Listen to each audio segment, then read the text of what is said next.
US President Joe Biden met fellow Western leaders on Thursday in Brussels for urgent NATO and G7 summits. His visit to Europe comes as allies continue to coordinate their response to Russia's invasion of Ukraine, now entering its second month.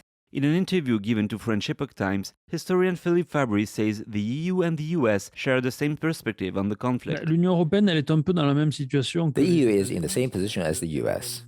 It doesn't want to see Ukraine lose the war, but it can't fight side by side with Ukrainians.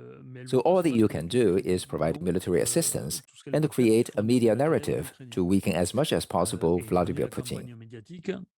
It's not clear if allies could take any additional steps, as a more direct intervention could meet with a blowback and the potential threat of a wider war. Fabry says there are several takes away after 1 month of conflict. He says one is the small success of the US strategy to let the Europeans confront Putin.